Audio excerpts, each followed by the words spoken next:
5वीं बार सरकार बनाने के लिए आप सभी लोगों के साथ साथ मैं भी हर स्तर पर अपनी पूरी ताकत लगा दूंगी, कोई कभी छोड़ूंगी नहीं। समय समाजवादी पार्टी और बहुजन समाज पार्टी ने मिलकर के इन्हें उत्तर प्रदेश में हरा दिया था। उसी दिन के बाद से बाबा साहब भीमराव अम्बेडकर की प्रतिमा और तस्वीर लगाने लगे।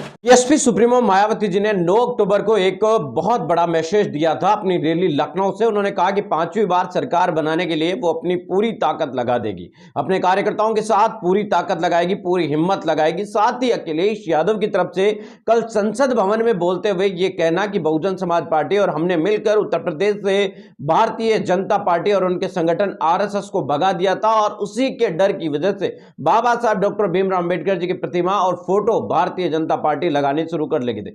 ऐसे ये बयान है जो दिखाते हैं कि उत्तर प्रदेश की राजनीति इतनी आसान नहीं है जितनी लोगों के समझ में आती है। उत्तर प्रदेश की सियासत के अंदर कब क्या हो जाए किसी को पता नहीं है। कल का दुश्मन आज का दोस्त है और आज का दोस्त कल का दुश्मन हो सकता है। भारतीय जनता पार्टी इस वक्त सरकार में है और विपक्ष के अंदर है बहुजन समाज पार्टी, समाजवादी पार्टी। दोनों ही राजनीतिक दल लगभग 15 साल, कोई 14 साल या 10 साल से राजनीतिक वनवास है वो काट रहे हैं। ऐसे में अब दोनों राजनीतिक दलों के लिए बहुत बड़ी चुनौती है, किसी के पास अपनी वोट बैंक बचाने के लिए तो किसी के साथ अपनी सत्ता के साथ वापसी करके अपनी ताकत को बचाना भी है। क्योंकि अखिलेश यादव भी अगर लगातार सत्ता से बाहर रहते हैं तो लोग उतने कनेक्ट नहीं हो पाएंगे। आपको भी पता है कि जैसे जैसे पार्टियां कमजोर होने लगती है, महसूस होती है, तो वो वोटर जो फ्लोटिंग होता है, जो इधर उधर चलता है, जो हवा की लहर के साथ चलता है, वो पार्टियों के साथ नहीं जुड़ता, जिससे कमजोर नजर आती है पार्टियां। बहुजन समाज पार्टी और समाजवादी पार्टी, उनके पास अपना कोर वोटर जो है उसके अलावा वोट भी उन्हें सरकार बनाने के लिए चाहिए। ऐसा माहौल उनके पक्ष में आना चाहिए, तभी जाकर सरकार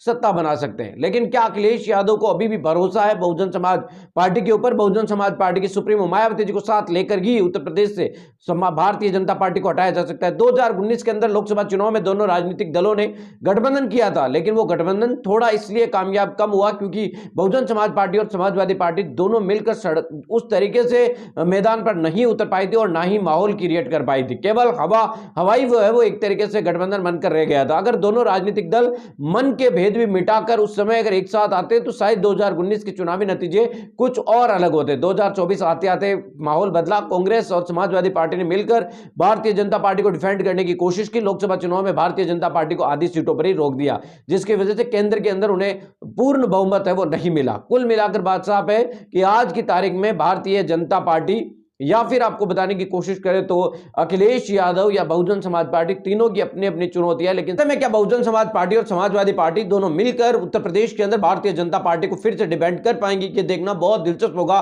2027 में। क्योंकि 2027 के चुनावी मैदान में उतरते समय बहुजन समाज पार्टी और समाजवादी पार्टी दोनों के सामने यह चुनौती रहेगी कि वो अपनी राजनीतिक दल को कैसे बचाए। अखिलेश यादव के उस कल के बयान संसद भवन में जो उनका दिया गया था, उससे यह तो महसूस होता है कि उत्तर प्रदेश में बहुजन समाज पार्टी या समाजवादी पार्टी मिलकर ही भारतीय जनता पार्टी को हटा सकते हैं। अकेले अपने दम पर कोई भी राजनीतिक पार्टी हटाने की आज की तारीख में एक तरीके से मजबूत नजर नहीं आई थी। अगर बात साफ है कि समाजवादी पार्टी और बहुजन समाज पार्टी को भारतीय जनता पार्टी को एक तरीके से हराने के लिए क्या 2027 में साथ आएंगी, और साथ आते हैं तो वो किस समय से आएंगे? क्या पिछली बार की तरह ही इन वक्त के ऊपर दोनों जो है गठबंधन करेंगे, चुनाव की तारीखों से पहले गठबंधन करेंगे, या समय के साथ गठबंधन करेंगे, या अखिलेश यादव समाजवादी पार्टी की द्वारा बहुजन समाज पार्टी के बजाय चंद्रशेखर आजाद के साथ गठबंधन करना पसंद करेंगे? ये कई सारे सवाल है जो 2027 के लिए अभी भी बाकी है। लेकिन 2026 सेमीफाइनल मुकाबले उत्तर प्रदेश में होने वाले हैं। अपने आप की ताकत किस दल में कितनी है वो दिखा दे।